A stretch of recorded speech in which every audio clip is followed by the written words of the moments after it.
വെളിപ്പാട് അധ്യായം 8.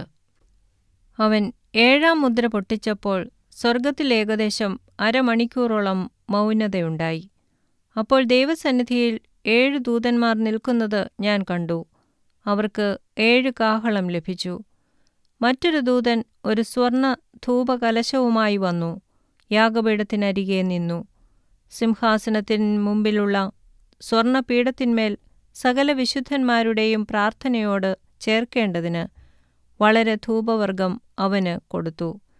ധൂപവർഗത്തിൻ്റെ പുക വിശുദ്ധന്മാരുടെ പ്രാർത്ഥനയോടുകൂടെ ദൂതന്റെ കയ്യിൽ നിന്ന് ദൈവസന്നിധിയിലേക്ക് കയറി. ദൂതൻ ധൂപകലശമെടുത്ത് യാഗപീഠത്തിലെ കനൽ നിറച്ച് ഭൂമിയിലേക്ക് എറിഞ്ഞു.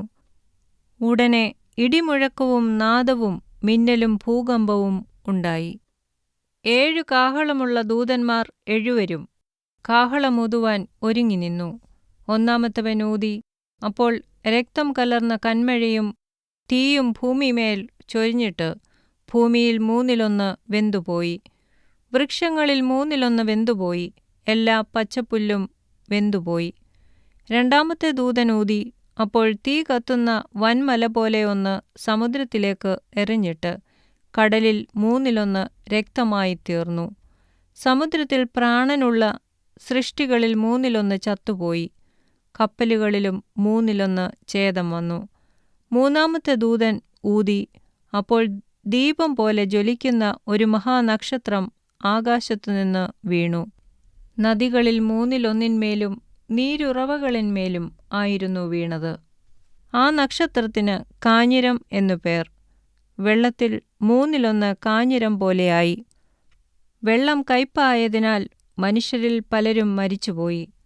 നാലാമത്തെ ദൂതൻ ഊതി. അപ്പോൾ സൂര്യനിൽ 1/3 ചന്ദ്രനിൽ 1/3 നക്ഷത്രങ്ങളിൽ 1/3 ബാധ തട്ടി.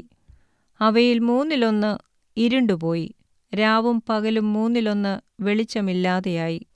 അനന്തരം ഒരു കഴുക്, ഇനി കാഹളം ഊതുവാനുള്ള 3 ദൂതന്മാരുടെ കാഹളനാദം ഹേതുവായി ഭൂവാസികൾക്ക് കഷ്ടം, കഷ്ടം, കഷ്ടം എന്ന് ഉറക്കെ പറഞ്ഞുകൊണ്ട് ആകാശമധ്യേ പറക്കുന്നത് ഞാൻ കാൺകയും കേൾക്കുകയും ചെയ്തു.